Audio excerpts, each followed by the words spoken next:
This video talks about rehabilitation of COVID-19 patients.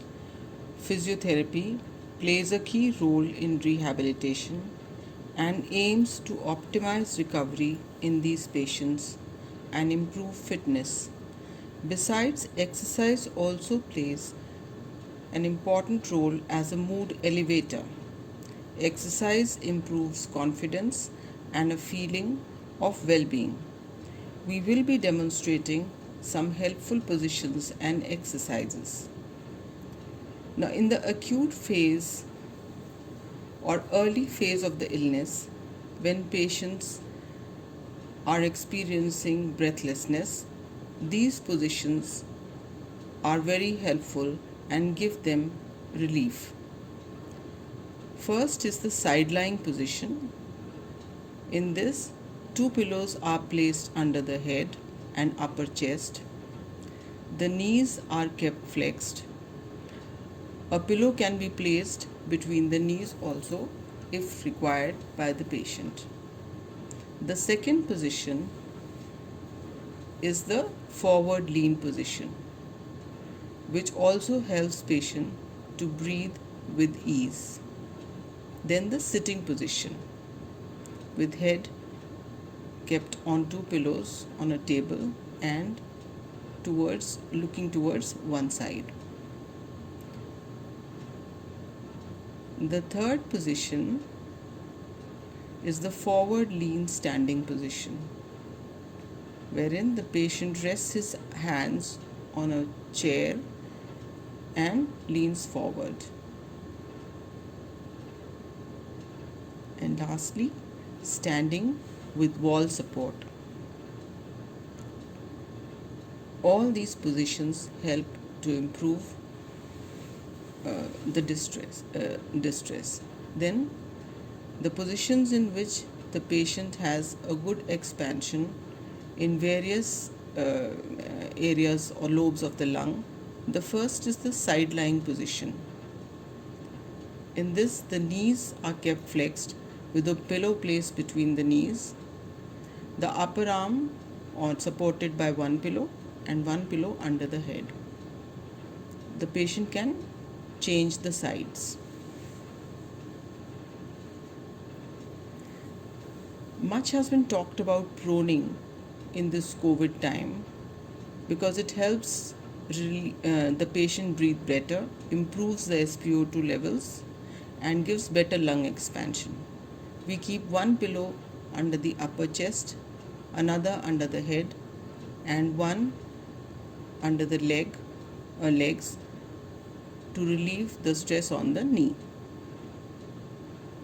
Then in the Fowler's position also, patient can sit.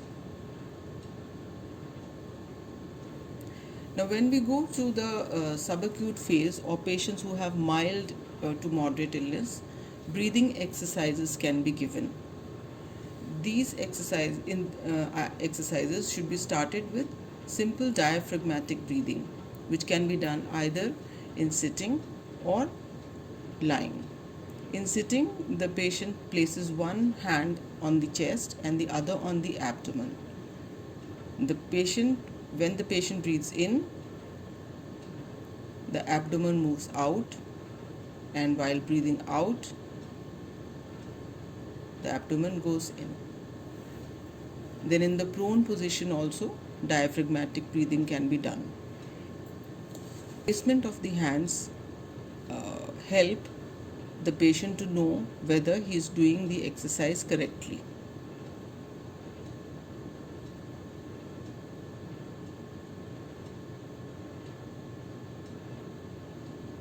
This is the Fowler's position, and the patient is doing diaphragmatic breathing. Then the second thing which is encouraged is the pursed lip breathing. In this, the patient breathes in through the nose and breathes out through the pursed lips. नाक से अंदर सांस लें, 1 2. अब मुंह से धीरे धीरे सांस छोड़ें, 1 2 3 4.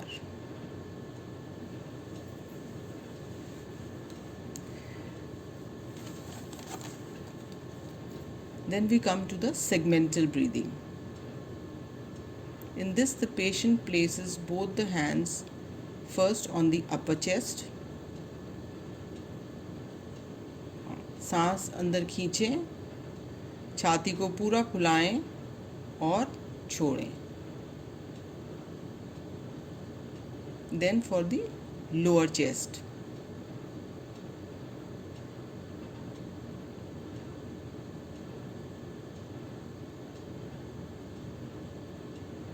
then the apical areas or the upper lobes.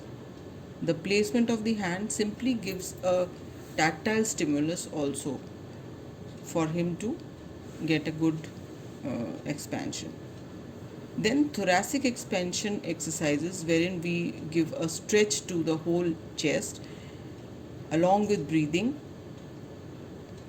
and these prevents later complications.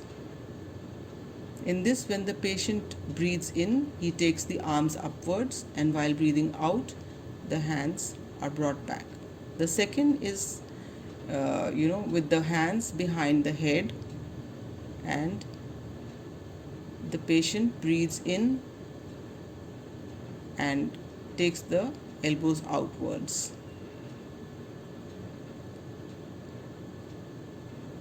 अब सांस छोड़ते हुए कोहनियों को वापस अंदर ले आएं.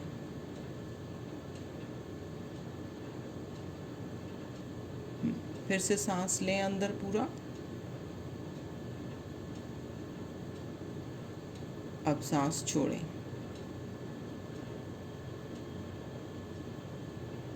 Now, some patients in the acute and subacute phase may have secretions, so they may need chest physiotherapy like vibrations or gentle percussion. These are to be given very gently. If the patient after this is asked to cough or do huffing, then it has to be done very gently, and if the patient can tolerate it.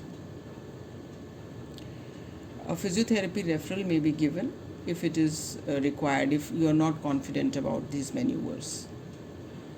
Now, once the patient goes into the recovery phase, incentive spirometry may be encouraged. In this, the patient breathes into the mouthpiece and tries to raise all the three balls.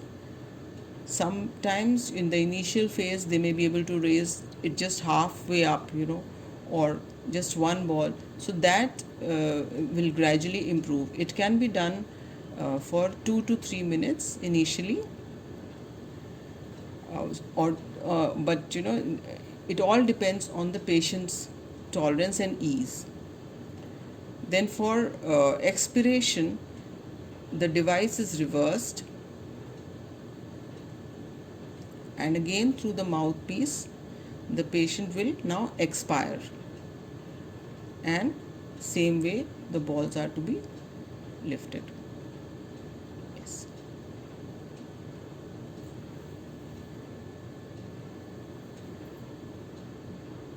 This can be done 2 to 3 times a day.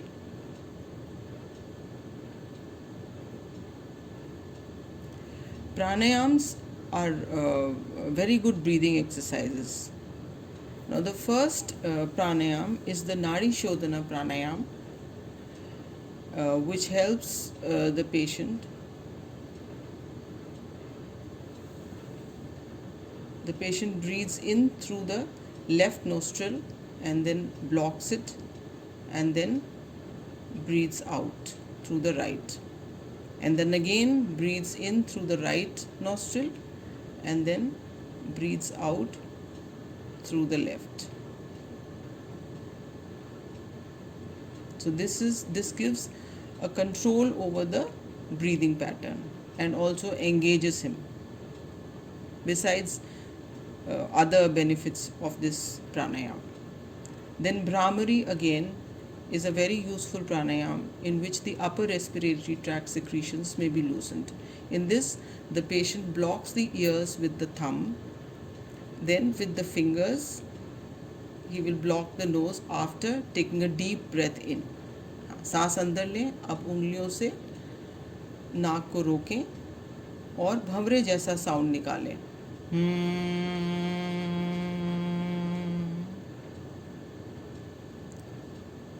अब सांस को छोड़ें, उंगलियां नाक से हटा दें।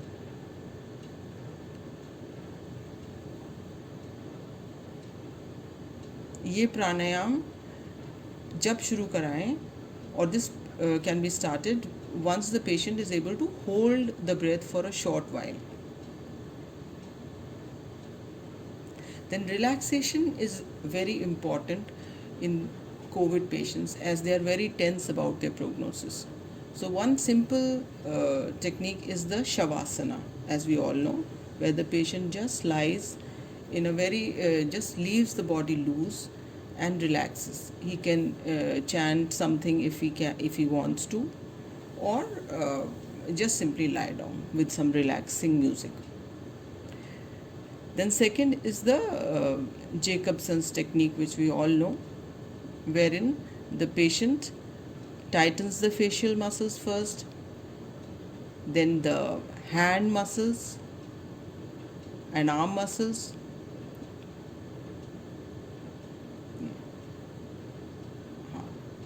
मुंह और आँख के मसल्स को टाइट करें। अब ढीला छोड़ें। अब मुट्ठी बंद करें ज़ोर से। हाथों के मसल को टाइट करना है। अब ढीला छोड़ दीजिए। अब घुटनों को नीचे की तरफ दबाएं, ढीला छोड़ें। अब पंजे को दबाएं नीचे और ढीला छोड़ें। इस प्रक्रिया को 2-3 बार करने के बाद patient becomes totally relaxed.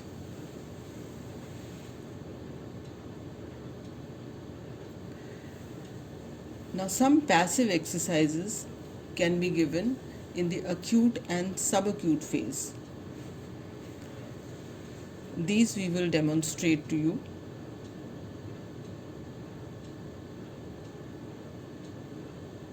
These should be done in the same speed as is being shown, and no overstretching should be done. The knee should be bent as much as we have shown, not going beyond 90 degrees of hip flexion. In this, the hand should be facing the ear so as to prevent any injury to the shoulder.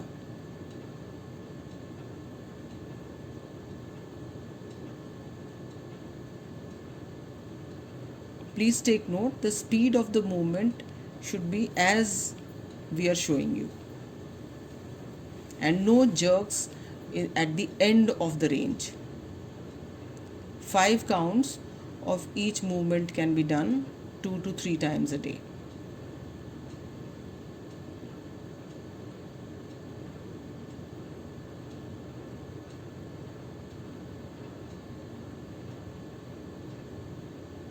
And the ranges should be as we are showing, like in abduction or the way she's taking out, it should not go beyond the shoulder level.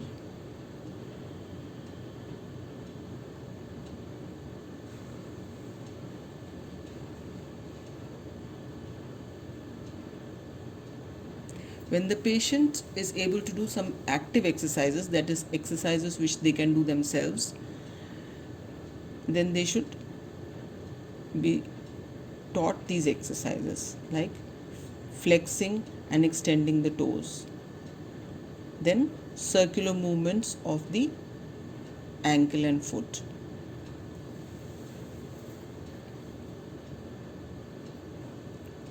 then tightening the knees,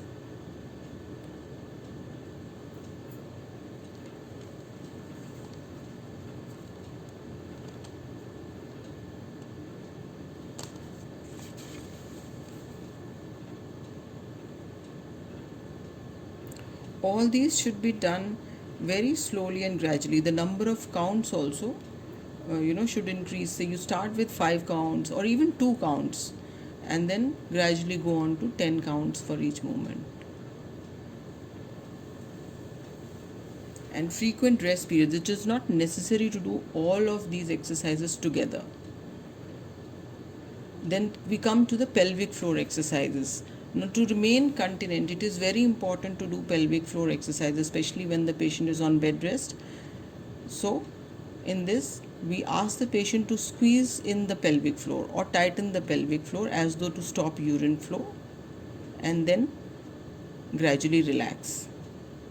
Then, when the patient is getting better, then we can add on the next progression, that is tightening in the pelvic floor and then tightening the abdomen, the lower abdomen. The patient can place the hands on the abdomen, you know, to get to know that which area of the abdomen is to be contracted.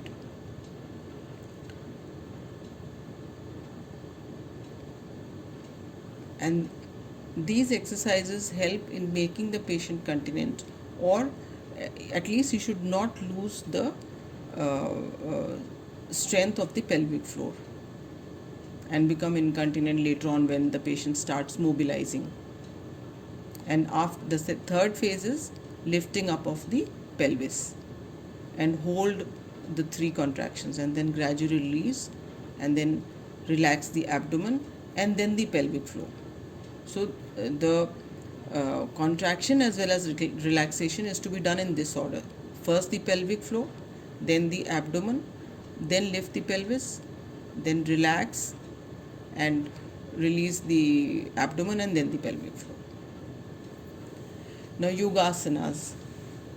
Few of the yogasanas also can be done in the recovery phase. One is the Pavan Muktasana.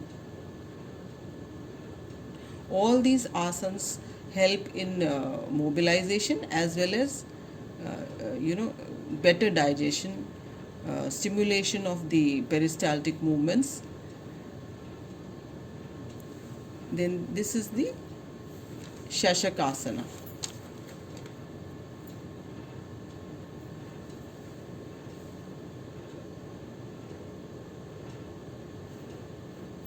These asanas should be done, or all these exercises which the patient is doing actively, at least 1.5 hours after meals.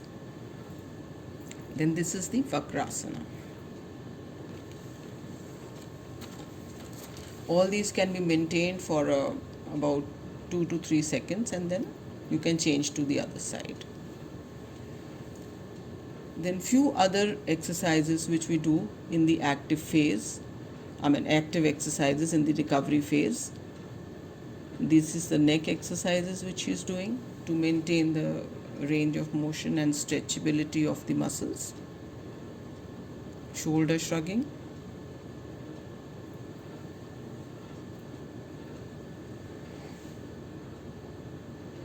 Then arm, shoulder exercises.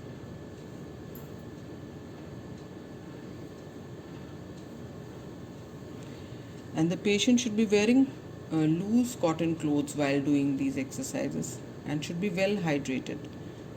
And again, as I said, they may not be done together. They can be done as per the patient's convenience.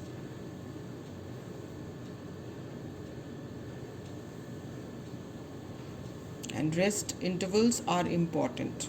Say after doing the upper body exercises, the patient can take some rest and then maybe do the lower limb exercises at a later time.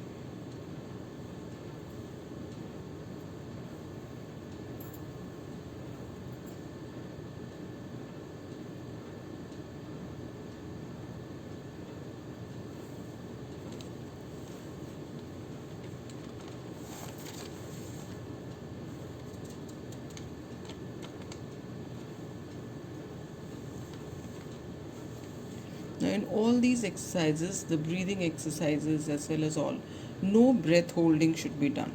Normal breathing should be continued throughout. And these are few exercises for improving the balance and coordination. We are telling here the very basic and easy exercises.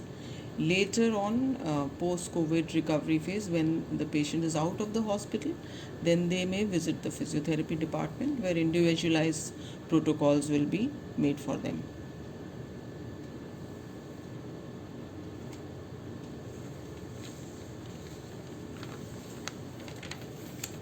Then the walking exercises. This should be slow walking. You can even make some chalk marks on the floor, and the patient may be asked to follow on the steps.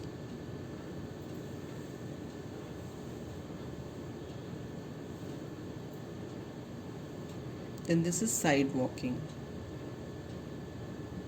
This also helps the patient in getting back the balance.